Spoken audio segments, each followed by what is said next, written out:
Welcome to COIQ, where you learn how health innovators maximize their success. You're working on something big, something life-saving, something world-changing, yet 95% of health innovations fail, and real lives are on the line. That's why launching is not enough. Commercialization is the most critical, yet overlooked stage of the innovation process. Through candid conversations with health innovators, early adopters, and influencers, you'll learn the 5 components of the COIQ early adoption strategy. So if you want to change lives and dominate your market, why not give your innovation the best chance to succeed? I'm your host, Dr. Roxy, founder of Legacy DNA, an international best-selling author of How Health Innovators Maximize Market Success. And now, let's join the conversation and maximize your success. Welcome back, COIQ listeners. On today's show, I have Mike Moyer with me. He is the author of Slicing Pie. And today we're going to be digging a little bit deeper into what is slicing pie and how does it impact, or how can health innovators benefit from this conversation and benefit from his book. Welcome to the show, Mike. Thank you very much for having me. So tell our audience, before we dig any deeper, tell our audience a little bit about who you are and what you do. I am a career entrepreneur. I've spent my life going from startup companies to real jobs, to startups to real job, back and forth. I've worked in all kinds of industries, ranging from fine wine to motorhome chassis to senior living to fishing tackle boxes. So wow, that is diverse. A lot of different areas I've worked in. The past 6 or 8 years, I've run a company called Fair and Square Ventures, where I've written a number of books and run some software companies. I have a camping gear company, and I teach at University of Chicago, or at Northwestern University, and previously University of Chicago Business School. Nice. What do you teach? Entrepreneurship. Of course. So what is slicing pie? Slicing pie is an equity model for early stage bootstrap startups. So one of the key problems one of the first deals that founders do is a deal between each other. And typically what happens is you and I will go start a company together, and we'll go in 50-50 because we're friends. And then you do all the work and I own half the company. Mm-hmm. And this is a common problem all over the world, and Slicing Pie solves the problem by creating a perfectly fair equity split. It's the only model on the planet that actually creates a fair equity split. Every other method for splitting equity creates an unfair split. So, this topic seems to be a really hard and emotional topic for health innovators. Well, for any entrepreneur, but, in the context, our listeners are health innovators. So explain to us a little bit about, how does your model help us work through some of that difficulty and the emotions of giving a piece of your company away? Well, it's hard because it's very ambiguous, and we struggle between our need to be generous with each other and our need to be greedy with our greed. We want as much as we can for ourselves, but we also want to be generous and want them to feel right about it, and so it creates a lot of problems. But it's really not a very complicated problem. Do you know how to play blackjack? Let's pretend that you and I are going to play blackjack together as a team, not as opponents, but as a team. And we're going to split the winnings 50-50 because we're friends. So we go to Las Vegas. We each put $1 on the same hand of blackjack. We don't know if we're going to win. We don't know how much we're going to win. We don't know how long it's going to take to win. The future is unknowable, right?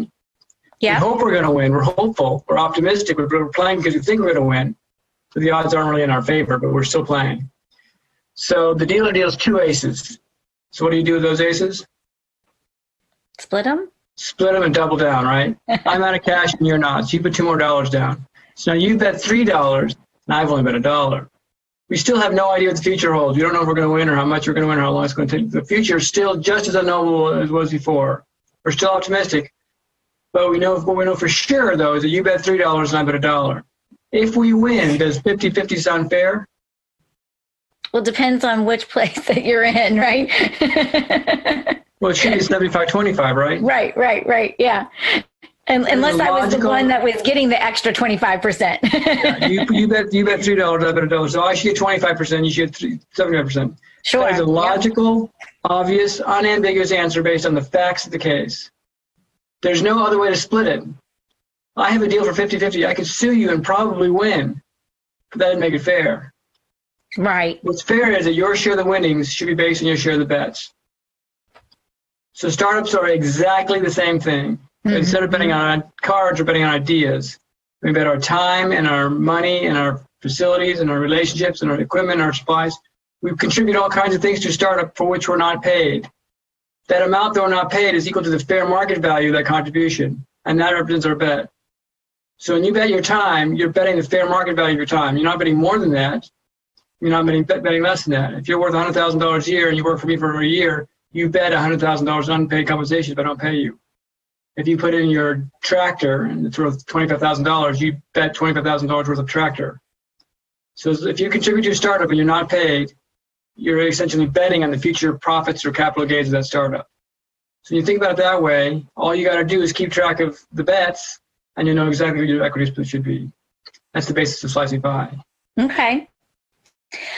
So so just kind of help us out here. How should equity be divided amongst co-founders and investors and early employees? Give us. I appreciate the poker example. I mean, the blackjack example, because that makes it easy to understand the slicing pie model. But let's talk about like a real world example. How are you fairly using your model to spread equity amongst different players and different types of players? So there's three basic kinds of contributors to a startup company. Okay. There's the startup team, which I call a grunt. It's called a grunt fund sometimes. Startup team member is someone who contributes to a startup and is not paid for their contribution, whether it be time or materials or money. They're not reimbursed for any expenses. That's a startup team member. And you can call them a founder or an early employee, whatever you want.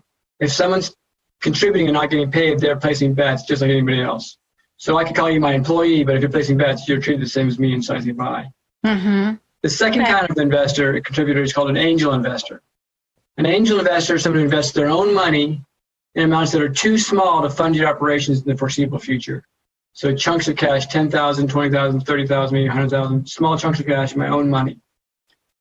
The third type of investor is a professional investor who invests large chunks of money of other people's money in chunks that are large enough to fund your operations. Then are usually known as a VC. Those are the three types of equity investors. Now, there's credit card debt and all kinds of other things. Those are the three basic types of investors. So anyone participating in the company and making contributions without being paid is considered a participant in the slicing pie model. You keep track of their bets. When you can pay them, the betting stops. So if I paid you your full market salary, you wouldn't deserve any equity in the company, right? Mm-hmm. You're just getting paid. In fact, that's how most people work. They just get paid, and that's that. But if you're not getting paid, you deserve a chunk of equity that's based on your bet. An angel investor should always get a convertible note. Convertible note is one that is basically a loan that at a certain point in the future turns into equity at the terms of the first major round of funding. Mm-hmm. The reason that's important is because if you set a price for your equity too early, you create all kinds of problems. And a lot of people give their mom 5% for $5,000, for instance. Right. They'll give the early investor. When I sell 5% for $5,000, I just implied that my company is worth $100,000. That make sense? Mm-hmm. Mm-hmm. So now when I give future equity grants, it can be taxed as income because it has a price now. Plus, I basically create a budget of $95,000 that when I run through is gone. And so it creates all kinds of problems. So the first VC round, the first Series A round should be your first priced round. So you use slicing pie for founders and early employees that are taking risk. And that's the poker's the blackjack example. So my share of the equity is based on my share of the bets. I give angel investors convertible notes that will convert later on. And when they convert, all the pie holders will dilute appropriately on equal footing. So everyone's in the same boat. Because my dollars always worth the same as your dollar, no matter if I'm the founder or the early employee. Mm-hmm. So all I got to do is keep track of what I contribute. Now, a lot of startups don't do that. They don't keep track of their expenses because they don't have any expenses. They're just working for free.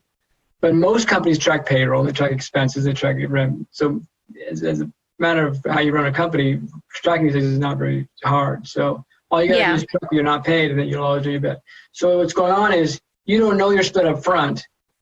You don't know. You only know when the betting stops. That's a Series A or break even. So the split changes over time, which makes a lot of people uncomfortable. But if you think about it, all equity splits change because if you go in 50-50, we're going to have to adjust it sooner or later. Mm-hmm. Okay.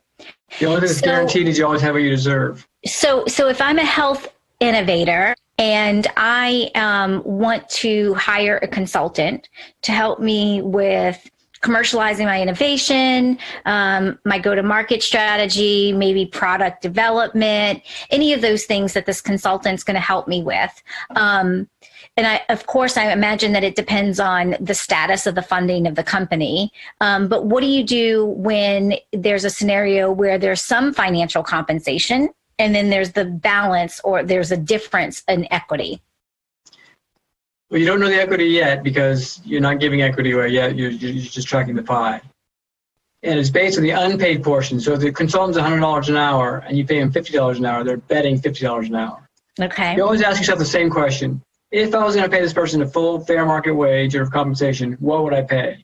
Make a good financial decision. And then you just pay it if you have the cash. If not, you use slices. So whatever I can't pay of that, either all or part of it, I use slices. So slices is like a poker chip. It's like a fictional unit contribution. I just contribute slices to the pie. So this allows me to hire consultants or employees or landlords who rent space.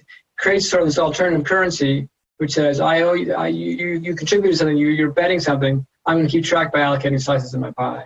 And when the pie stops accumulating slices, we'll determine our equity split based on that. So as you've worked with entrepreneurs, what are, when you're explaining this, do people get it? If not, like, what are some of the challenges that you're still facing with, gaining adoption of this model amongst entrepreneurs? Well, there's three reasons why someone would not use slicing pie. The first reason is they don't get it. And it's my job to do stuff like this and teach people how to do it.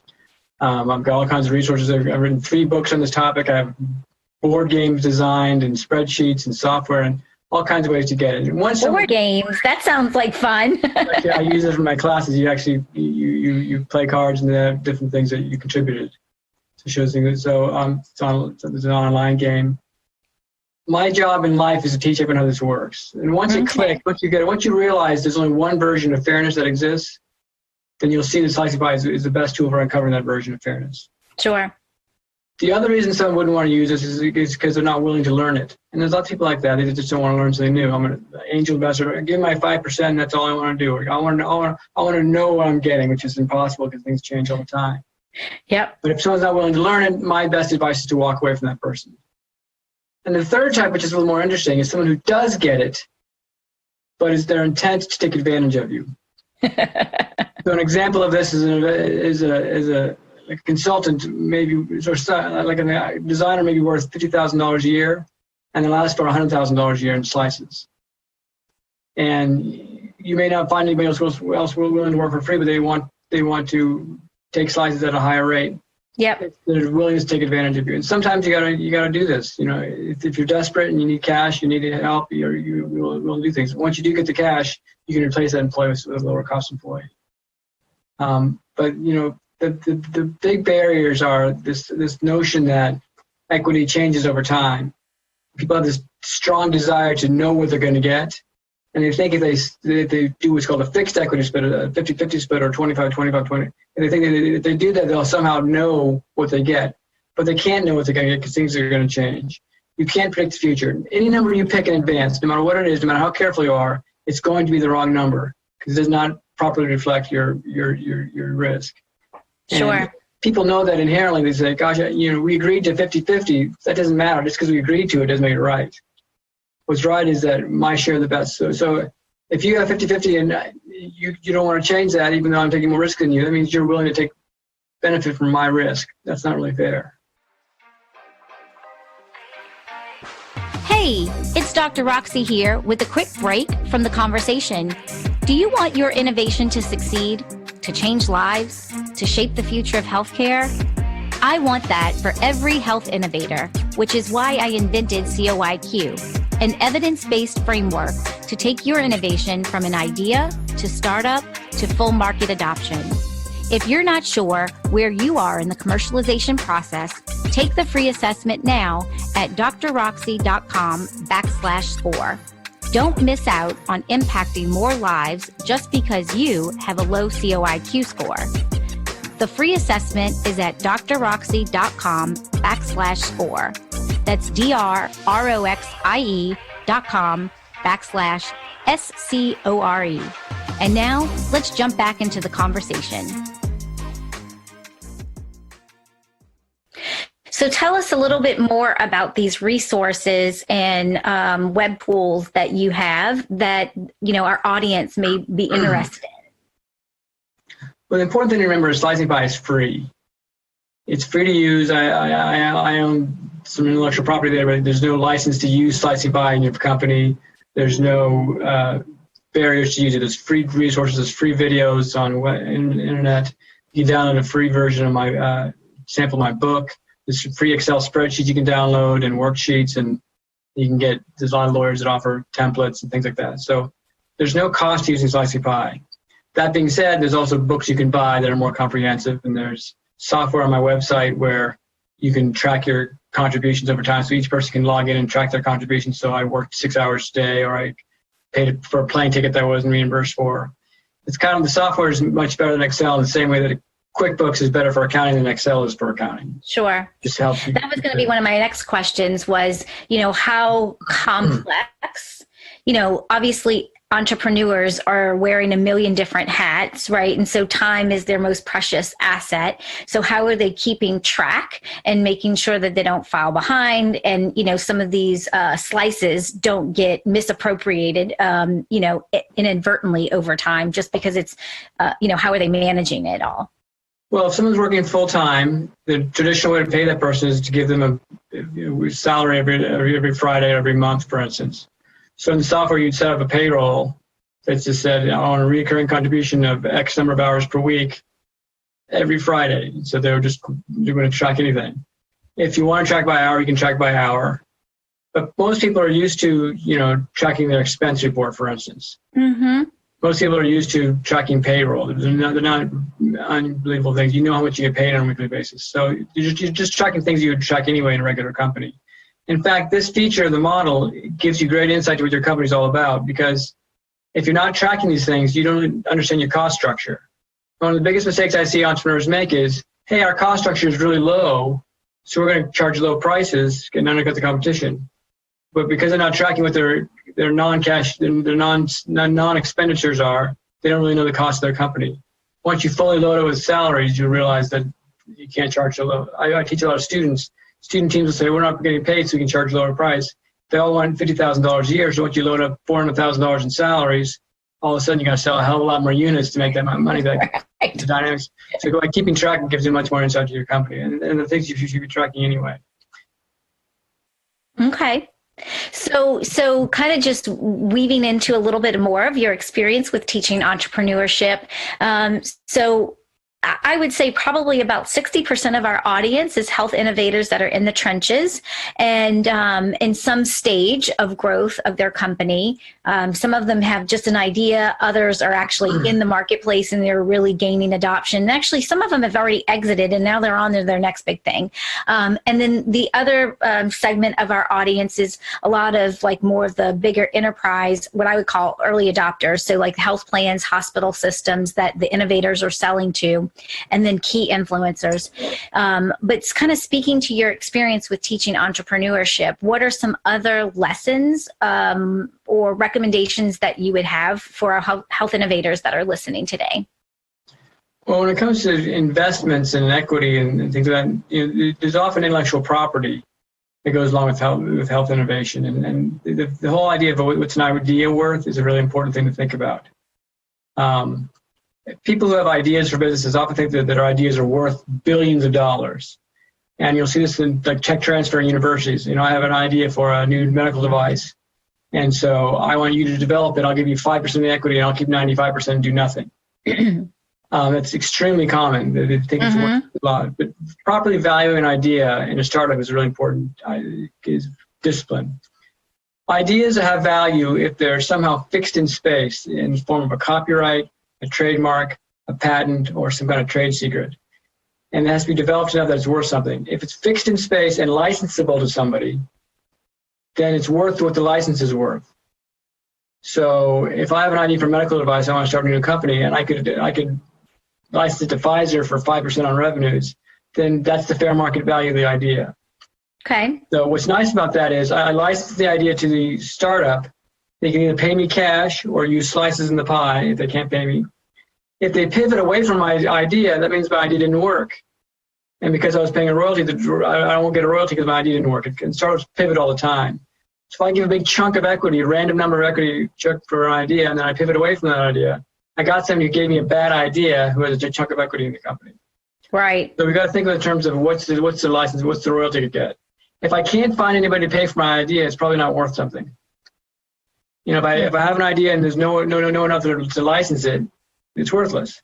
Things are either, if I can't ascertain a price, it's either worthless or it's priceless. Either way, I'm kind of stuck. Yep.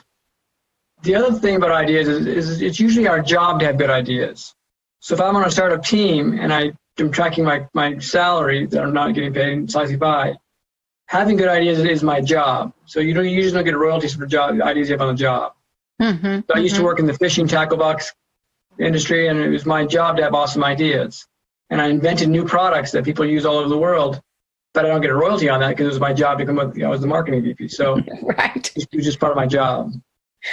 So it's a value of ideas. The second thing to keep in mind when it comes to healthcare is usually once you get to a certain point, it needs a lot of capital. So startups, may need a lot of capital right up front. So slicing pie is good for those early days before you raise capital. When you raise capital or reach break even, you can pay people their contributions, and you don't need equity. So if I have this, I have a team of people that work for me. I pay them full fair market salary, and they don't get equity. That's fine with them because they're getting paid full. Mm-hmm. So once you raise the money, you don't need to use equity in your company to provide incentives. That's a big mistake people make is they hire people and they give them equity. Equity in a startup is like equity in any other company. If I get paid a full fair market salary, I can determine what I do with that salary. I can put it in the bank, I can spend it on Cheetos, or I can invest it in the stock market or some other investments. So investing so the same decisions should apply to my startup equity.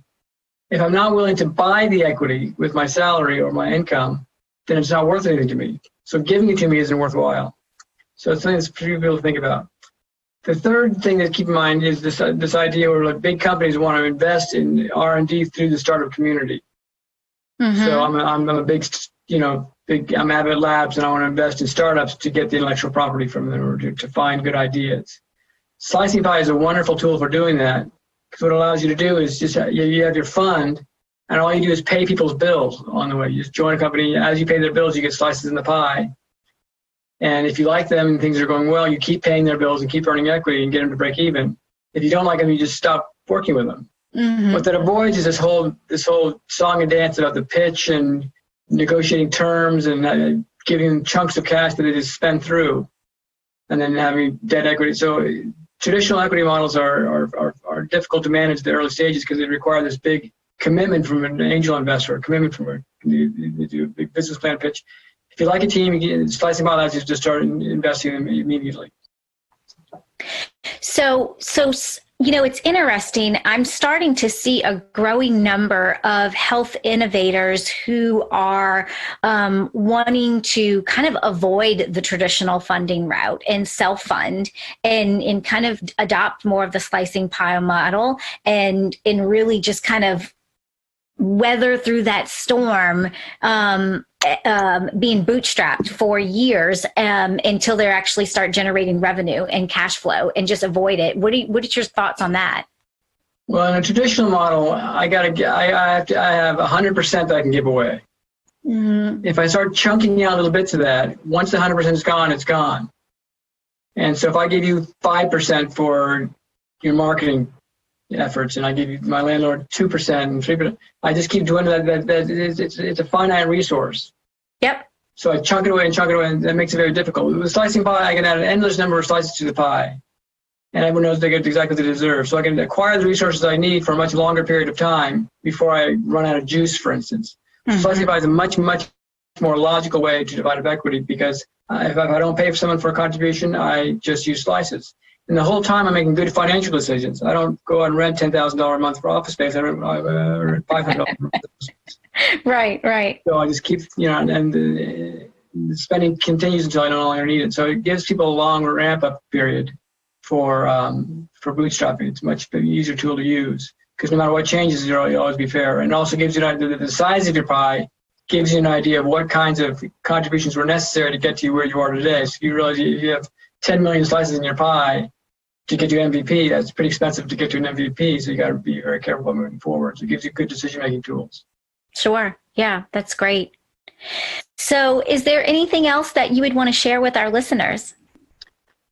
The important thing to keep in mind about equity splits in bootstrap companies is that there's only one version of fairness. If our dad gives us a cookie, you and I, we're now our sister and brother, and he says, split it up, kids. The only fair way to split the cookie is 50-50, right? Mm-hmm. We break it in half. I break it in half and you pick which half you want, right? Now, I could give you my half of the cookie, but my generosity doesn't make it more fair. Right. You could steal my half of the cookie, but your greed doesn't make it more fair. Sorry. What's fair is 50-50. Now, if you bought the cookie, you can do whatever you want with it. If I bought the cookie, I can do it. So there's only one version of fairness. There's no other way to split the cookie.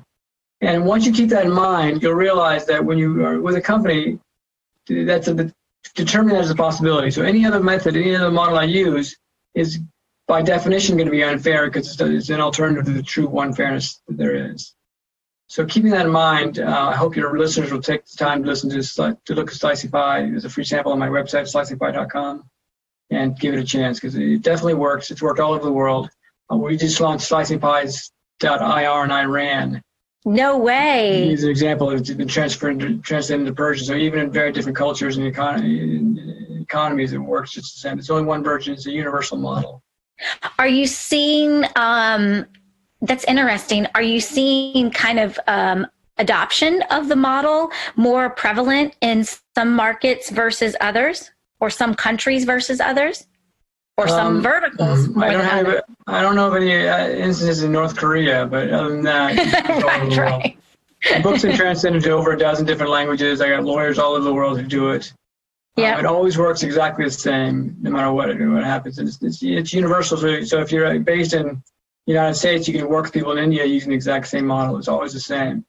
So it always works.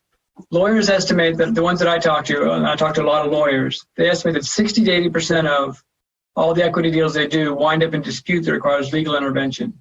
That means the chance of us winding up hiring a lawyer to fix our equity split is greater than the chance of it not happening. Right. In the 10 years or so since I launched Slicing Pie, it's been used all over the world by thousands of startups. I have yet to hear of a single instance that Slicing Pie couldn't solve the problem for them. That's incredible. I love the work that you're doing, and I think it's so relevant to our listeners. Thank you so much for sharing your wisdom with us today. So how can folks get a hold of you? I know you talked about the website, but what if they want to connect with you? Yeah, slicingpie.com is the website. If they fill the form on the contact form, my guys will forward it to me, or they can email me at mike@slicingpie.com. Awesome. Thank you so much, Mike. You're welcome. Thank you. Thank you so much for listening. I know you're busy working to bring your life-changing innovation to market, and I value your time and your attention. To save time and get the latest episodes on your mobile device automatically, subscribe to the show on your favorite podcast app, like Apple Podcasts, Spotify, and Stitcher. Thank you for listening, and I appreciate everyone who's been sharing the show with friends and colleagues. See you on the next episode of COIQ.